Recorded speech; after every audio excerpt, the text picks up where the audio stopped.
Hey guys, welcome back to the Roy Works channel.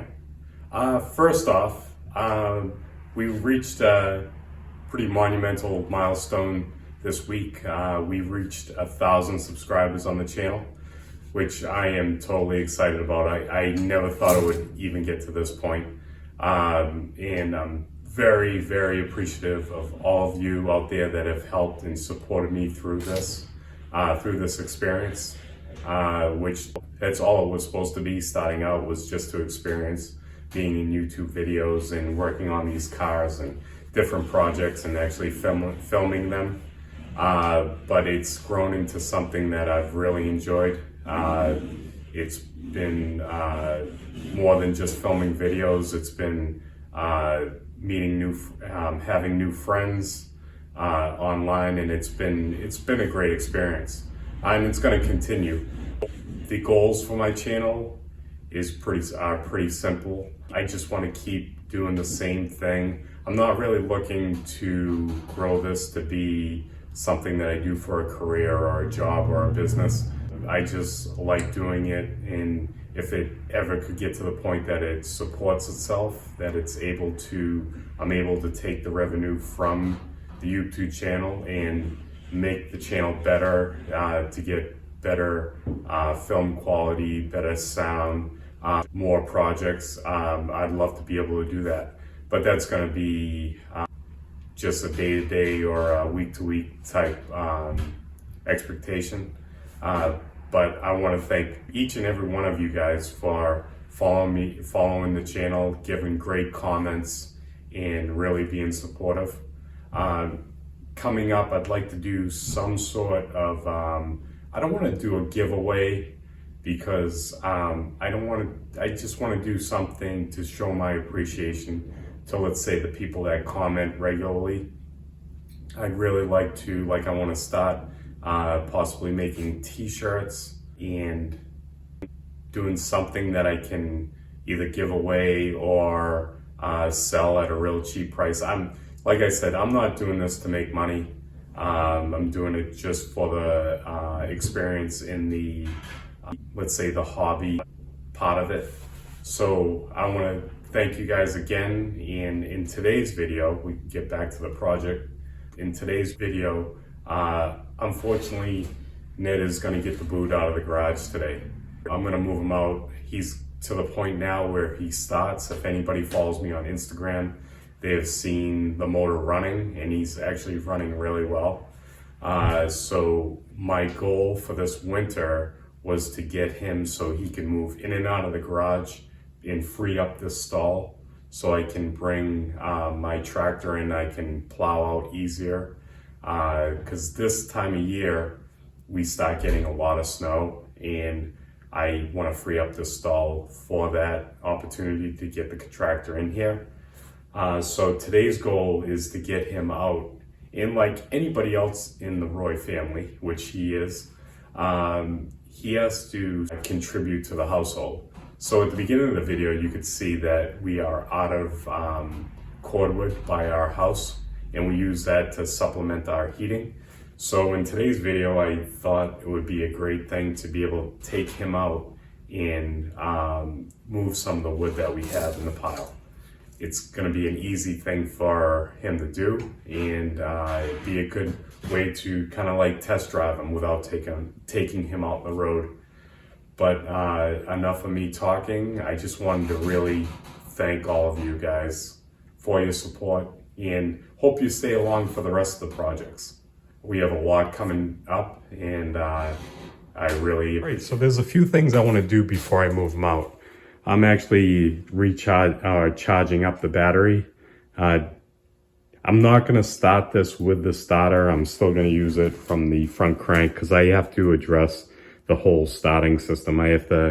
I'm still debating, and I'm pretty sure that I'm going to go with a 12-volt system in this Jeep. So I have to convert all of that. I have to get a new starter, an alternator, new wiring harness. But I have it set up now that it's basically going to run like a tractor. I have like very minimal wiring. I have wiring just to the key, to the coil, to the ignition. Very limited amount of wiring. So I'm still gonna start it from the front here. So that's how I'm gonna start it. But what I want to do first thing, I don't want to run it too much more without protecting this area. So at this point, it's been just running straight out of the manifold. The exhaust has been just coming straight out of the manifold, and I don't want to do that. I want to protect the fuel lines, which I know I've got a lot of flack about using these rubber hoses for the fuel line, and I'm going to address that later at a different time. I'm going to do some investigating. Some of the pictures and information I got from the service manuals, the early Jeep service manuals, actually showed rubber gas lines. So I don't really know what the issue is yet, but I did hear that there is an issue with vapor locking if the exhaust is too close to the gas lines or fuel lines. So at this point, what I'm going to do is run that exhaust pipe down beyond the motor. I'm not doing all the exhaust, but at this point, I'm just going to get it below the motor, and I'm going to do something that I think is a good thing to do. I'm going to actually put a heat shield around, or at least 3/4 of the way around that exhaust pipe, which is going to distribute the heat and keep it from getting to the fuel pump in the brake lines and everything in that area. So kind of like give it a thermal protection going down into the below the motor. So this was the only thing that remained from Ned's old exhaust. This flange that went right to the exhaust manifold. So I'm going to reuse that. I'm not sure if it's going to be temporary or not. I'm going to kind of experiment with it. But I'm a plumber, and we typically use steel pipe quite a bit. So we usually have like a lot of scrap pipe left over. So I'm going to actually try using that scrap pipe as an exhaust. I could easily, like anything else in this project, I could easily just go and buy an exhaust.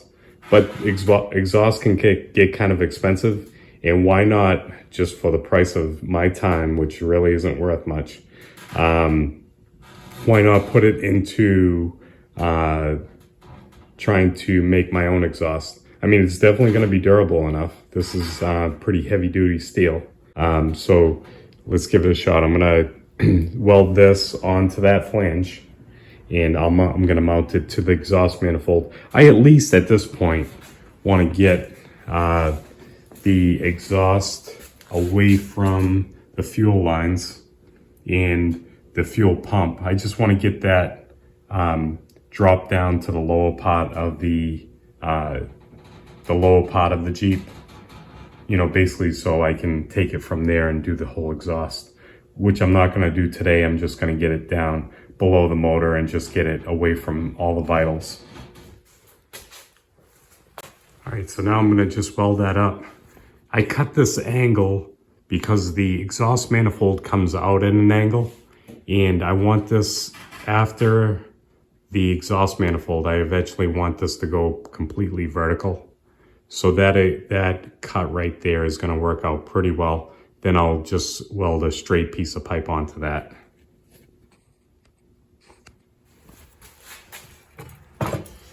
Well, that's pretty much the idea I came up with. This is going to work out pretty good to keep the heat down in that area. Basically has a thermal break in it right there. So I'm not going to even bother painting that just yet, because I'm going to do some more exhaust work. I'm going to actually make a video on the whole process of doing this exhaust. But I just want to get this into Ned now, just to kind of protect what's there. All right, so I went through, I checked all the fluids. The oil is topped off. We have gas. I greased up every exposed grease fitting that I could see. Majority of them took grease, but some of them I had to heat up to get them to take grease because it's been sitting so long. Let's see, went through the transfer case, rear diff, the front diff. Everything's got fluid in it. I think we're ready for a test ride. So we're not going to take it out on the street. We're just going to bring it out in the backyard. We're going to load up some cordwood and maybe drive it around the snow a little bit. So I ended up putting that heat shield right there, and I think it's going to work pretty well. It's shielding a little bit from the fuel pump, the gas lines, and it might be overkill, but I don't think it's too bad of an idea. All right, guys, well, I'm going to get set up to get this started, and Tracy and I are going to take a ride out back.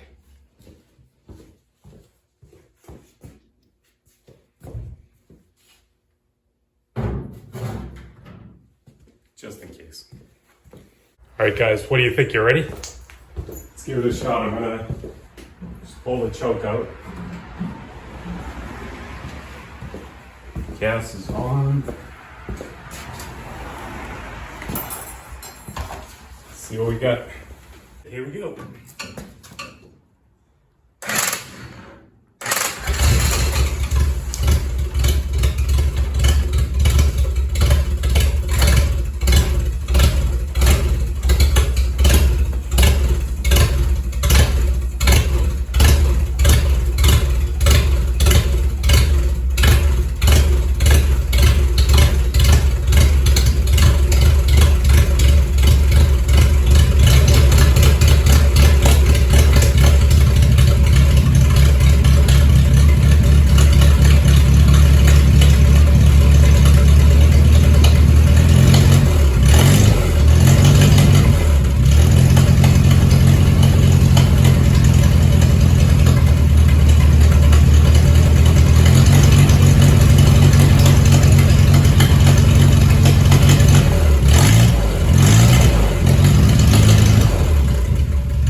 Ned's gonna stay until the spring.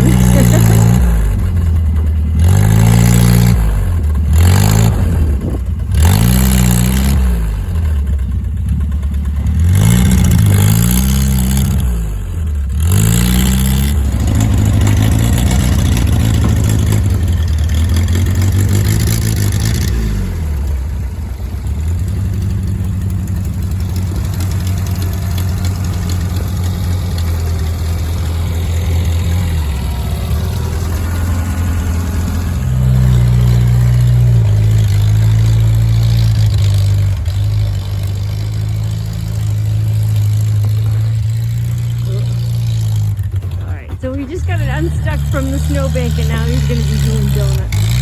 That's naughty.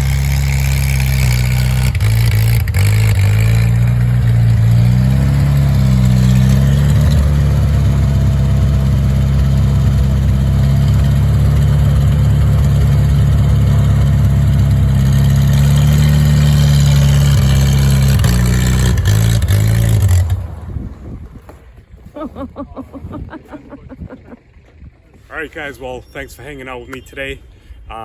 This was great. This was fun taking this out for the first ride. It was kind of a lame attempt at getting over that snowbank, but I'm a little leery to beat on him just yet. He did good. He's having a little carburetor issues. He's running a little rich.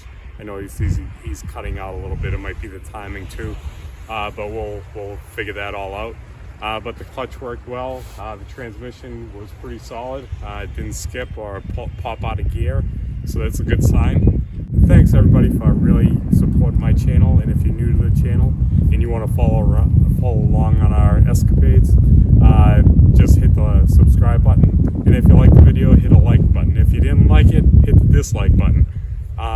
It's all good. I will see you guys next time. Thanks for hanging out.